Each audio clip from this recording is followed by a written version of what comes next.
Hello viewers, ఈరోజు మన దగ్గరికి ఒక యంగ్ ఐటీ ప్రొఫెషనల్ వచ్చారు. ఆవిడ పేరు శ్రీదేవి. వర్కింగ్ విమెన్ తరఫున ఏదో అడగాలి అనుకుంటున్నారు ఆవిడ. మరి వర్కింగ్ విమెన్కి చాలా ఇబ్బందులు ఉంటూ ఉంటాయి కదా. ఇటు పిల్లల్ని పెంచుకోవాలి, అటు ఇంట్లో పని చూసుకోవాలి, అటు ప్రొఫెషనల్ వర్క్ కూడా చూసుకోవాలి. అందుకని ఆవిడకున్న చిన్న ఇబ్బంది అది ఏమిటో మీ తరఫున ఆవిడ అడగడానికి వచ్చారు. Hello ma'am. హలో శ్రీదేవి. నాకు ఒక చిన్న క్వశ్చన్ ఉంది. ఇది ఎక్కువగా ఉమెన్ ఎంప్లాయీస్, ఐటీ ఎంప్లాయీస్ గురించి. మిమ్మల్ని ఒక క్వశ్చన్ అడుగుదాం అనుకుంటున్నాను. తప్పకుండా. పేరెంటింగ్, మేము ఎక్కువగా వర్క్ మీద ఫోకస్ చేస్తున్నాము. సో ఎక్కువగా టైం ఉండదు, పిల్లలతో స్పెండ్ చేసే టైం ఉండదు. వాళ్ళు ఎక్కువగా గ్రాండ్ పేరెంట్స్ మీద, నానమ్మను అమ్మమ్మను మీద డిపెండ్ అయి ఉంటారు. So we're missing certain activities. దాని గురించి మీరు ఏం చెప్తారు? Very nice question. చూసారా అండి ఎంత చక్కగా మీ తరఫున అడిగిందో. అంటే వర్క్లో ఇన్వాల్వ్ అయి ఉండడం వలన 6 గంటలు 7 గంటలు ఆఫీస్కి వెళ్ళు కానీ లేదా ఇంటి నుంచి వర్క్ చేయడం వలన అంత సమయాన్ని పని కోసం కేటాయించడం వలన పిల్లలకి సమయము ఇవ్వలేకపోవడం అనేటువంటిది సహజంగా జరుగుతూ ఉంటుంది ప్రతి ఇంట్లోనూ. మరి అలాంటప్పుడు వాళ్ళని ఎవరు చూసుకుంటూ ఉంటారు? అదృష్టవంతులమ్మ మీరు. ఇంకా అమ్మమ్మలు నాయనమ్మలు చూసుకుంటున్నారంటే అది పెద్ద అదృష్టం కింద లెక్క. అయినప్పటికీ తన ప్రశ్న ఏమిటంటే, కొన్ని యాక్టివిటీస్ నేను మిస్ అయిపోతున్నాను, కొన్ని మంచి మొమెంట్స్ని మిస్ అయిపోతున్నాను. ఉదాహరణకి ఫస్ట్ టైం ఒక బిడ్డ అమ్మా అందనుకోండి. అమ్మా అన్నప్పుడు అది వినడానికో దాన్ని అనుభవించడానికో యాజ్ అ మదర్ నేను లేననుకోండి, అది ఒక మిస్సింగ్గా అనిపిస్తుంది నాకు కదా. రెండోది, ఎప్పటికైనా అమ్మమ్మ అమ్మమ్మే అవుతుంది. అమ్మమ్మ అమ్మలాగా పెంచలేదు. అమ్మమ్మలు కానీ నాయనమ్మలు కానీ వాళ్ళ పిల్లల్ని పెంచుకునేప్పుడు బాగా స్ట్రిక్ట్గా పెంచుకుంటారు. మనవాళ్ళ దగ్గరికి మనవరాళ్ళ దగ్గరికి వచ్చేసరికి రైట్లీ సెడ్ ముద్దొచ్చేస్తుంది. ఒక మాట అన్నరు, ఒకటి తిట్టరు, వాళ్ళ బదులు అన్ని పనులు వీళ్ళే చేసేస్తూ ఉంటారు. గారాబం కూడా చేయొచ్చు, ఫీడింగ్ కూడా ఓవర్గా చెయ్యొచ్చు. ఎంత తింటారో తెలియదు, ఎంత తినరో తెలియదు. ఇంకొక భయం బెరుకు కూడా ఉంటుందమ్మా శ్రీదేవి. సొంత పిల్లలైతే వాళ్ళ పిల్లలైతే ఒక దెబ్బ అయ్యొచ్చు. పిల్లల్ని కూడా కొట్టరు, ముద్దుగా చూస్తారు, ముద్దుగా చూస్తారు, భయపడతారు. ఒక చిన్న బెరుకు ఉంటుంది అన్నమాట. అమ్మో దెబ్బ కొడితే ఏమనుకుంటాడో, కొడుకు ఏమైనా బాధపడతాడేమో, లేకపోతే కూతురు ఏమైనా బాధపడుతుందేమో, వాళ్ళ అమ్మ వాళ్ళ అంటే మనవడి తల్లి అంటే కోడలు ఏమైనా బాధపడుతుందేమో, అల్లుడు ఏమైనా బాధపడతాడేమో అన్న ఒక చిన్న బెరుకు కూడా వీళ్ళకుంటుందన్నమాట. సమయం ఇస్తారు, మాట్లాడతారు పిల్లలతో, కానీ మీలాగా ఆడుకోలేకపోవచ్చు. కొంచెం పెద్దవాళ్ళు అనుకోండి, మీరైతే చక్కగా ఆడుకోగలరు, ఒక ఫిజికల్ యాక్టివిటీ చేయగలరు. వాళ్ళు ఎనర్జెటిక్గా ఉంటే పర్వాలేదు, లేకపోతే ఫిజికల్గా పిల్లలతో ఆడుకోలేకపోవచ్చు. రెండోది, వాళ్ళు అడిగే ప్రశ్నలకి ప్రిపేర్డ్గా ఉండగలరో లేదో కూడా ఒక డౌటే. మీరు ఈ జనరేషన్ కాబట్టి, ఈ జనరేషన్లో మీరు మీకు కొంత అవగాహన ఉంటుంది, ఎక్స్పీరియన్స్ ఉంటుంది యాజ్ పేరెంట్స్గా. కాబట్టి మీరు కొన్ని ప్రశ్నలకి గమ్ముని జవాబు చెప్పగలరు. ఎర్లియర్ జనరేషను దానికి ప్రిపేర్ అయి ఉండాలి. మరి ఏదో అమ్మమ్మను కదా నేను పెంచేస్తాను, లేకపోతే నాయనమ్మను కదా నేను పెంచేస్తాను అనుకోవడానికి లేదు. పిల్లలు అడిగే ప్రశ్నలకి సమాధానం చెప్పడానికి కొంచెము వెనకాల బ్యాక్ స్టేజ్ వర్క్ చేసుకుంటూ ఉండాలి. అది కూడా చాలా ఇంపార్టెంట్.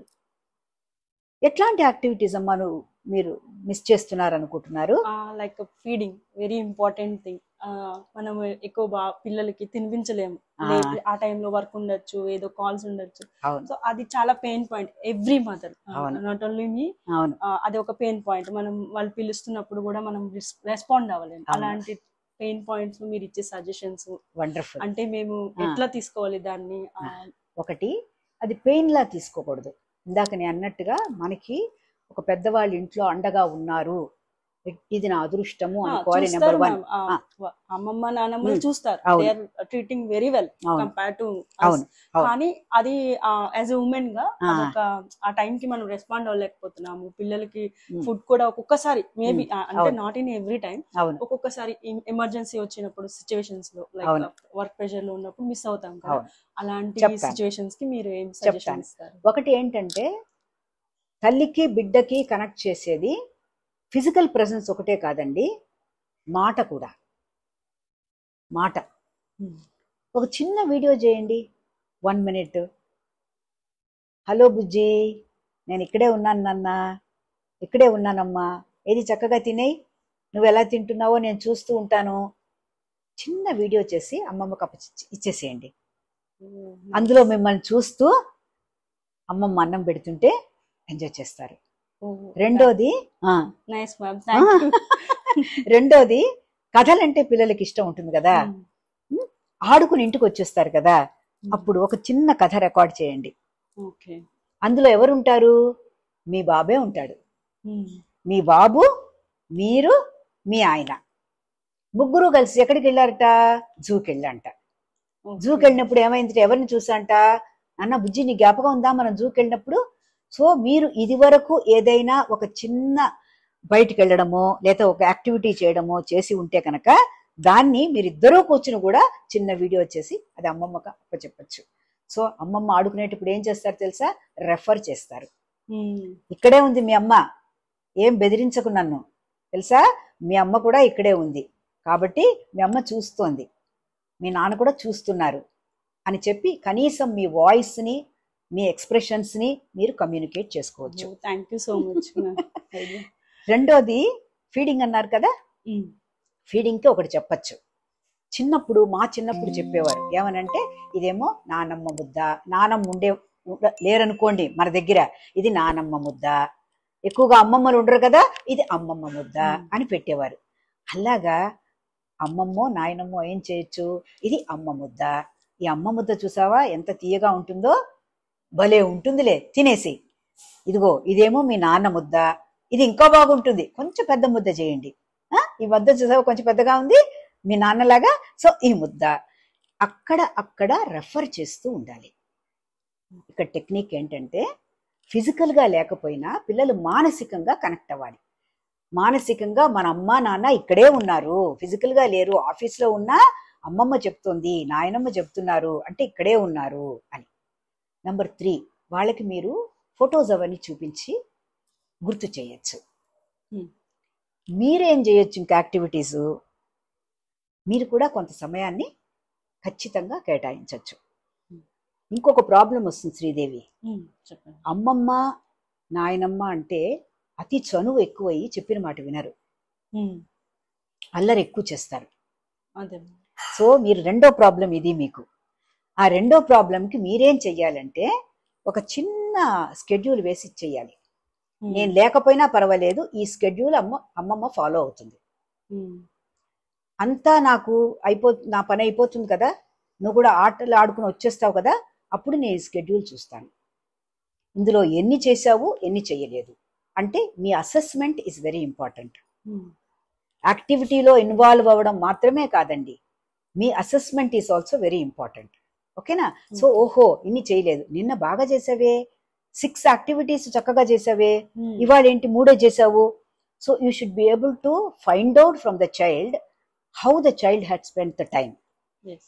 రేపొద్దున ఇవి కొంచెం సరిగ్గా చేయలేదనుకో, నేనైతే ఊరుకోను, అమ్మమ్మకి చెప్పేస్తాను. So you are trying to instil certain values through అమ్మమ్మ ఆల్సో. మదర్ ఫిగర్ కదా ఆవిడే, కాబట్టి వాళ్ళ ద్వారా కూడా మీరు ఇన్స్టిల్ చేస్తాను అని చెప్తూ ఉండాలి. రెండోది మనం కూడా, నేను కూడా I'm also a grand parent, మనం కూడా కొన్ని విషయాలని థిన్ లైన్ దాటకూడదు. ఒక అమ్మలాగా నేను బిహేవ్ చేయకూడదు. నేను అమ్మమ్మని, నేను నాయనమ్మని అని ఎప్పుడు గుర్తుపెట్టుకోవాలి. ఏదన్నా ఉంటే I should bring it your notice without fail. ఏదైనా 1-2 కొంచెం దాచచ్చేమో కానీ ముఖ్యమైనటువంటి విషయాలు, బిహేవియర్లో మార్పు వచ్చినా డిసిప్లిన్ సరిగ్గా లేకపోయినా, చదువులో ఇబ్బంది పడుతున్నా, స్కూల్లో ఏమైనా గొడవలు జరుగుతున్నాయేమో అని తెలిసినా, అడ్జస్ట్ అవ్వలేకపోతున్నా, కింద ఆడుకోవడానికి వెళ్ళినప్పుడు పిల్లలతో ఏమైనా పేచీలు వచ్చినా, ఏ విషయమైనా సరే as a grand parent you should never ever hide. మీరు చెప్పాలి, అడగాలి. ప్లీజ్ దయచేసి ఏది దాచకండి, నాకు అన్ని విషయాలు తెలియాలి. నాకు తెలిస్తేనే నేను కూడా కో పేరెంటింగ్, వాళ్ళు we're called as co parent, we do co parenting చేస్తాం కదా. కాబట్టి మేము మీకు సపోర్ట్ చేయడానికి వస్తాం. మనం ఏంటి, మన రోల్ ఏంటి, గ్రాండ్ పేరెంట్స్ రోలు తల్లిదండ్రులకి మనం సహాయం చేస్తున్నాం అంతే తప్ప వాళ్ళని రీప్లేస్ చేయడానికి మాత్రం మనం ఎప్పుడు ప్రయత్నం చేయకూడదు. వెరీ ఇంపార్టెంట్ థంబ్ రూల్ అండి అది. We should never try to replace parental role. We should remember we're co parenting. Number 3, we should take everything to the notice of the parents. Number 4, we should never belittle them. Sometimes కోపంలో మన కోపాన్ని, మన పిల్లల మీద ఉన్న కోపాన్ని మనం grand చిల్డ్రన్కి communicate చేసేస్తాం. నేను ఇలాగా గ్రాండ్ పేరెంట్స్కి ఓరియంటేషన్ సెషన్ చేసినప్పుడు వాళ్ళు షేర్ చేసుకుని చెప్తున్నాను మీకు. కోపం వస్తే చెప్పేస్తాం మేడం, మీ అమ్మ అంతే మొండిదిరా, ఏం వినదు, ఏదో ఒక పాసింగ్ కామెంట్ అయితే పర్వాలేదు. అది రిపీటెడ్గా మీరు చెప్పారనుకోండి, ఏమవుతోంది ఆ బిడ్డ మనసులో, ఏం ముద్ర ఇస్తున్నాం మనం. So we should be very careful. అట్లాంటి తప్పులు మనం చెయ్యకూడదు. ఏమిటి చెయ్యాలి అని కూడా కనుక్కుంటూ ఉండాలి. ఏం జరుగుతోందో పేరెంట్స్కి చెప్పాలి. వాళ్ళు ఇచ్చిన సలహాలు సూచనలు తీసుకుంటూ ఉండాలి. ఆ ప్రకారంగా మనం నడుచుకుంటూ ఉండాలి. మనం ఒక ప్లేమేట్గా ఉండొచ్చును, ఒక క్రమశిక్షణ నేర్పేవాళ్ళుగా ఉండొచ్చును, మనం వాళ్ళతో ఆడుకోవచ్చును, పాటలు పాడుకోవచ్చును, హోంవర్కులు చేయించవచ్చును, అన్ని పనులు చేయొచ్చు. కానీ ప్రతి విషయము డీటెయిల్స్ కూడా తల్లిదండ్రులకి తెలియాలి. తల్లిదండ్రుల తరఫున మనం చేస్తున్నాము అన్నదాన్ని మనం గుర్తుపెట్టుకోవాలి. Then the co parenting will be very very useful and helpful to the young generation. అలాగా మీరు ఎప్పుడు కూడా యంగ్ పేరెంట్స్ డోంట్ ఫీల్ పోగొట్టుకున్నాం అనుకోకండి. వీకెండ్స్లో చక్కగా మీరే ఆహారం పెట్టండి. అవకాశం వచ్చినప్పుడు వదులుకోకండి, ఆ అవకాశాన్ని వదులుకోకండి. కొంచెం శ్రమగా ఉన్న వీకెండ్లో మీరు అవకాశాలు తీసుకోండి. మీ పిల్లలకి ఏం చేయాలో అవి మీరు చేసుకోండి. సెలవు ఉన్నా కూడా సెలవు రోజుల్లో కూడా మీరు చేసుకోండి. ఓకేనా? Right, you're happy? Okay, bye bye చెప్పేద్దాం మనం. బాయ్.